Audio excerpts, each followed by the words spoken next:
Luggage গোছাচ্ছে, হাতে আরো একটা দিন সময় আছে, তবুও আজকেই লাগেজ গুছিয়ে রাখছে। গতকাল সারাদিন পরিবারের সাথে কাটাবে, সময় পাবে না। তে খাটের উপর বসে পা নাচাচ্ছে আর নুডলস খাচ্ছে। আচ্ছা জাংকুক, আমাদের বেবি কবে হবে? টেকু কি কবে আসবে? জাংকুক দীর্ঘশ্বাস ফেলে। একটা শয়তান সামলাতেই হিমশিম খাচ্ছি, আর একটা শয়তান কি করে আনবো? আমি জানি আমি শয়তান, কিন্তু আমাদের টেকু কি অর্ধেক শয়তান হবে কেন বলুন তো? আপনি ভালো, আমি শয়তান, তাহলে ভালো প্লাস শয়তান যোগ করলে কি হয়? অর্ধেক শয়তান। জাংকুক জবাব দেয় না, সে তার কাজে ব্যস্ত। তের নুডলস খাওয়া শেষ, বাটিটা খাটের উপরই রাখে। জাংকুকের পেছনে এসে দাঁড়ায়। জাংকুক, একটা প্ল্যানিং করলাম এখনই। আপনার সাথে আমাকেও নিয়ে যান না, হানিমুনটাও সেরে আসতে পারবো। তোমার পাসপোর্ট নেই, তাতে কি হয়েছে? আমি না হয় দাঁড়িয়ে যাব, আর তাও না হলে আপনার কোলে বসে যাব। জাংকুক কোমরে হাত দিয়ে তাকায় তের দিকে। তের চোখে মুখে খুশির ঝিলিক। মেয়েটা সুন্দরী, বড় বড় চোখ দুটো, উঁচু নাক, চিকন পাতলা ঠোঁট।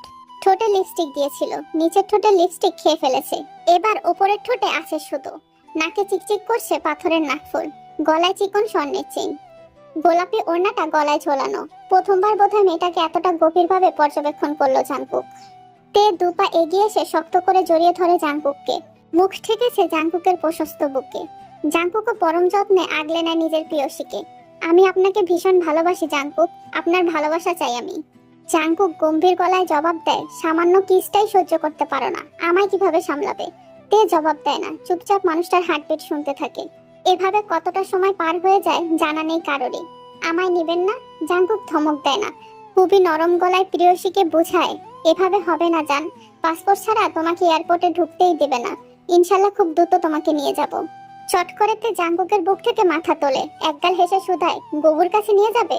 বিরক্তিতে চোখ মুখ কুঁচকে ফেলে জাংকুক। ইচ্ছে করছে শয়তান ইডিয়েটটার তুলতুলে গাল দুটো চাপকে লাল করে দিতে। বলুন, গবুর কাছে নিবেন? জাংকুক লাগেজে মন দিয়ে বলে, আনরোমান্টিক কোথাকার। কোথায় বলবেন তুমি আমার তে, তোমাকে কেন গবুর কাছে নিয়ে যাব? তা না, ধুর, রোমান্স করার বয়সে জামাইকে আমিষ বানানোর চেষ্টা করছি, আমার মতো কপাল পোড়া আর কে আছে? তের ন্যাকামি দেখে জাংকুক ভুরু কুঁচকে ফেলে। সিরিয়াসলি ভাই, মানুষ এভাবে কি করে ন্যাকামি করে? তোমাকে আমি ভালো হওয়ার ওয়ার্নিং দিয়ে গেলাম ইডিয়েট। আমিও আপনাকে রোমান্টিক হওয়ার ওয়ার্নিং দিলাম জামাই, তাই না? বলতে বলতে জাংকুকের হাত ধরে কাছে টেনে নেয়। গিফট খুবই ছোট্ট একটা শব্দ, তবে এই শব্দটার ওজন অনেক ভারী। গিফট যে কোনো মানুষকে খুশি করতে সক্ষম। নিজেই তের মনটা আনন্দে নেচে নেচে উঠছে, কারণ তার প্রেমিক পুরুষ তাকে গিফট দিয়েছে। বিয়ের পরে এই প্রথমবার লোকটা তাকে গিফট দিল। সেই গিফটটার মূল্য কত জানা নাই তের, তবে তের কাছে তা কোটি কোটি টাকার সমান মূল্য।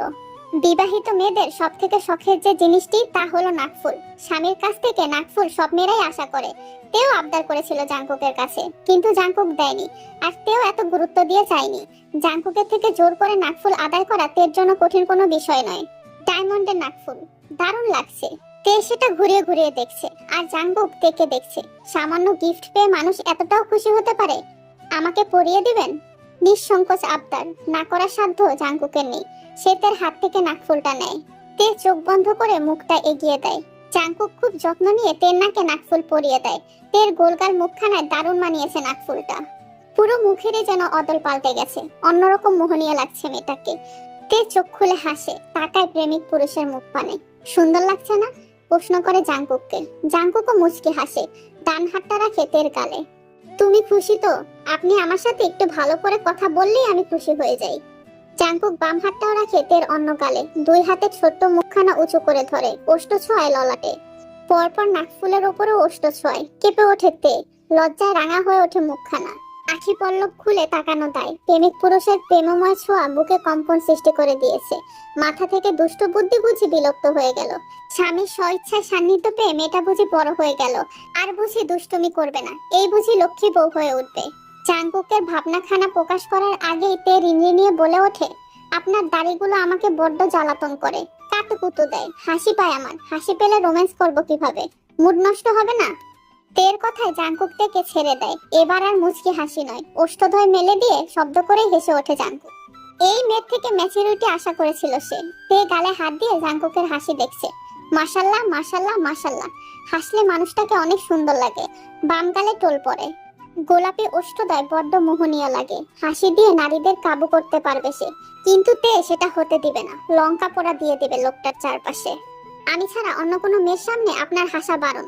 জাংকুকের নাক টেনে দিয়ে জবাব দেয়, আমার শয়তান বউ জেলাস হবে, এটাই তার কারণ। মানুষ গিরগিটির মতো রং কি করে বদলায়। এই তো সেদিন তেকে কত ভালোবেসে চুমু খেয়ে বিদেশে পাড়ি জমালো জাংকুক। তের ছোট্ট সত্তা ভেবে নিয়েছিল তার বর বুঝি তাকে ভালোবেসে ফেলেছে, এবার থেকে দুঃখ খুঁজবে। কিন্তু তার কিছুই হলো না। কেটে গেছে 3টে দিন, অথচ জাংকুক একবারও কলও করলো না। চিন্তা হয় না তের? ইয়ঞ্জন বেগম তো একটু পরপর আঁচলে মুখ ঢেকে কেঁদে উঠছে। তার কান্না দেখে তের বুকটা কেঁপে কেঁপে উঠছে। নামজুন বিরক্ত। খাবার টেবিলে সকলকে খাবার পরিবেশন করছেন জিন। ইয়ঞ্জন নিজের রুম থেকে বের হচ্ছে না। যিশু রান্নায় সাহায্য করছে জিনকে। রোজ বেগমও একটু পরপর আহাজারি করে উঠছে। সুবিন, ইয়ঞ্জন আর জেহব খাচ্ছে। যিশু পরীকে খাওয়াচ্ছে। তে ভাতের থালায় হাত নাড়াচাড়া করছে, মুখে খাবার তুলতে পারছে না সে। মেয়ের এই করুণ অবস্থা এবং সকলে চিন্তিত মুখ দেখে নামজুন বিরক্তিতে চোখ মুখ কুঁচকে বলে ওঠে, এত ইরেসপন্সিবল ছেলে আমি জীবনেও দেখিনি। বেয়াদব একটা। বাড়ির সকলে চিন্তা করবে এটা তার মগজে নেই। সুবিন বিরক্ত হয়। কোনো একটা কারণে জাংকুককে একদম পছন্দ করে না নামজুন। দু চোখে দেখতে পারে না। বাবার কথায় তের চোখে পানি চলে আসে। বেয়াদব কেন বললো, কিন্তু বাবার মুখের ওপর জবাব দিতে পারে না। জেহব বলল, আব্বু মোটেও জাংকুক বেয়াদব না, হতে পারে কাজে আটকে পড়েছে। সেটা বোঝাও তোমার বোনকে। বড় হয়ে গেছে সে, একা একা বিয়ে করেছে, এখন স্বামীর চিন্তায় শোক দিবস পালন করছে। বাবার কথা শুনে তে মুখে ভাত পুরে দেয়। কাল ভর্তি করে ভাত নিয়ে পানি দিয়ে গিলে গিলে খাচ্ছে। জিন বেগম মেয়ের কাণ্ড দেখে, কিন্তু কোনো জবাব দেয় না। বাবা এভাবে কেন বলছো? যিশু বলে ওঠে, মুখে মুখে কথা বলো না যিশু, বিরক্ত লাগে আমার। যিশু আর কথা বলার সাহস পায় না, আর বাকি সবাইও কথা বলে না, চুপচাপ খেতে থাকে। খাওয়া শেষে রুমে এসে জাংকুকের নাম্বারে কল করেতে, যদিও বাংলাদেশের নাম্বারে কল যাবে না, বিদেশে গিয়ে নতুন সিম নিয়েছে, সেই সিমের নাম্বার তের জানা নেই। তবুও কল করে যাচ্ছে তে। ইমো, হোয়াটসঅ্যাপ, ফেসবুক কোথাও জাংকুকে অ্যাক্টিভ পাওয়া যাচ্ছে না। ভীষণ কান্না পাচ্ছে তের। ওয়ালপেপারে থাকা জাংকুকের ছবিখানার দিকে তাকিয়ে বিড়বিড় করে বলে ওঠে, আপনাকে ভালোবেসে 2 সেকেন্ডও আমি শান্তিতে থাকতে পারলাম না, একটা দিনও ভালো থাকতে পারিনি। খুব বেশি ভুল করে ফেলেছিলাম আপনাকে ভালোবেসে।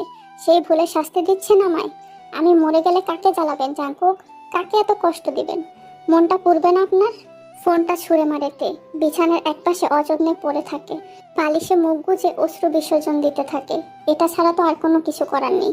কতক্ষণ কেঁদেছে জানা নেই তের, তবে চোখ দুটো যখন একটু লেগে এসেছিল, নিদ্রা ভর করেছিল 2 চোখে, তখনই বিকট শব্দে ফোনটা বেজে ওঠে। চমকে এক লাফে বসে পড়ে তে। কাঁচা ঘুম ভাঙার ফলে বুক কাঁপছে, মস্তিষ্ক কাজ করছে না। হাত এগিয়ে ফোনটা তুলে নেয়। স্ক্রিনে বিদেশি একটা অচেনা নাম্বার ভেসে উঠেছে। জাংকুক বুঝে কল করলো। পাগলদের ঠোঁটের কোণে হাসি ফুটে ওঠে। তাড়াহুড়া করে কল রিসিভ করে। বিরহ মনের মধ্যে বাসা বেঁধেছে। অভিমানে বুক ভেসেছে সরল কন্যার। অশ্রুকণা আটকাতে ব্যর্থ সে। নিজেকে দুর্বল প্রমাণ করতে চায় না, তবুও মনকে মানাতে পারছে না। প্রেম তাকে সুখ এনে দিতে পারেনি, প্রেম তাকে ভালোবাসা দেয়নি, বরং প্রেম তাকে পাহাড় সমান দুঃখের সাগরে ভাসিয়ে দিয়েছে। নিজের সত্তাকে পাগল ভাবতে বাধ্য করেছে। কান্না করার একটা বাজে দিক হলো নাক দিয়ে পানি পড়বে, মাথা ব্যথা করবে এবং আঁখি পল্লব ফুলে উঠবে। অতিরিক্ত ফর্সা মেয়েদের চোখ মুখ লাল হয়ে যাবে। সরল কন্যার ক্ষেত্রেও তাই ঘটেছে। এখন আঁখি পল্লবে বৃষ্টি কমেছে, তবে নাক পিটপিট কমছে না, সমানে নাক টেনে যাচ্ছে। জাংকুক বরাবরই ধৈর্যশীল। সে ধৈর্য সহকারে প্রেমিকা রূপে বউয়ের নাক টানা শব্দ শুনছে। মনে মনে এঁকে ফেলেছে এই মুহূর্তে ইডিয়েটটাকে দেখতে কেমন লাগছে। সিসকাতুনি মেয়ে। তবে জাংকুক মুখের উপর বলতে পারল না কথাটা। মনে মনে আওড়ালো বেশ কয়েকবার। সে অপেক্ষায় আছে ইডিয়েটের থেকে কিছু শোনার, তবে তে কথাই বলছে না। দীর্ঘ সময় পার হয়। জাংকুক শ্বাস টেনে জিজ্ঞাসা করে, কেমন আছো? প্রেমিক পুরুষের মধুর সুরের কথা মন গলিয়ে দেয় তের, তবে অভিমান কমে না। আবারও ঠোঁট উল্টে কেঁদে ফেলে। এতদিন পর মনে পড়েছে তার কথা। আবার জানতে ইচ্ছে হয়েছে কেমন আছে। এই বদলোকটার সাথে কথা বলাই উচিত নয়। আবারও তের কান্নার শব্দে জাংকুক বিরক্ত হয়। নাকমুখ কুঁচকে বলে, ওকে রাখছি আমি। হ্যাঁ রাখুন, কথা বলবো না আপনার সাথে। সারাক্ষণ কথা বলবো না, ছেড়ে দেবো, এমন ভয় কেন দেখান? আপনার প্রতি একটু বেশি দুর্বল বলে? আমার দুর্বলতা জেনে গেছেন বলে ভেবে নিয়েছেন আপনি যাই করেন পাগলতে সারা জীবন আপনার লেজ ধরে দাঁড়িয়ে থাকবে। বলতে বলতে শব্দ করে কেঁদে ওঠে তে। জাংকুকের ঠোঁটের কোণে হাসি ফুটে ওঠে। ইদানিং এক অদ্ভুত রোগ বাসা বেঁধেছে বুকের ভেতর। সারাদিন মুচকি হাসি চলে আসে। গম্ভীর হয়ে থাকতেই পারছে না।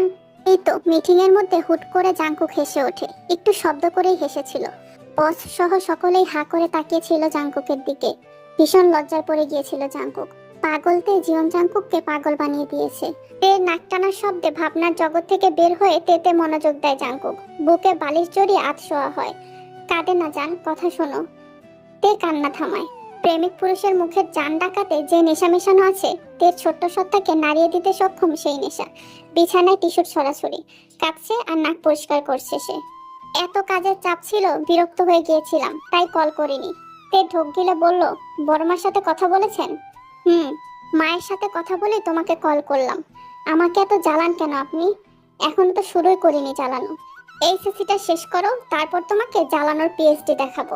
লজ্জা পাইতে চোখ দুটো বন্ধ করে ফেলে, কিন্তু এখানে লজ্জা পাওয়ার কি হলো নিজেই বুঝে না। ইদানিং লজ্জা নামক শব্দটা একটু বেশিই ঘায়েল করেছে তেকে। লজ্জা কমাতে তে জিজ্ঞাসা করে, ফিরবেন কবে? কালকে। আমি কিন্তু আপনার সাথে থাকবো, এখানে থাকবো না আমি। আমাকে না রাখতে চাইলে থানা পুলিশ করব, কাট কাট বলে দিলাম। আবারও হাসে জাঙ্কুক। আচ্ছা থাকবে। আপনাকে আমি ভালোবাসি, জানি আমি। আপনি বাসেন না? জানি না, জানতে হবে। আমি একা একা অনেক দিন ভালোবেসেছি, এবার আপনি একটু বাসুন না। কতকাল একা একা পাগলামি করব, একটু সঙ্গ চাই আমার। আচ্ছা গুড নাইট, কাল দেখা হবে। জাঙ্কুক কল কেটে দেয়। তে হতাশার নিঃশ্বাস ফেলে। লোকটা এমন কেন? একটু ভালোবাসলে কি হবে? ভালোবাসা লাগবে না আমার, শুধু আমার হয়ে থাকুক, আমার কাছে থাকুক। আমি তাকে দু চোখ ভরে সারা জীবন দেখতে পারলেই হলো, ভালোবাসা লাগবে না।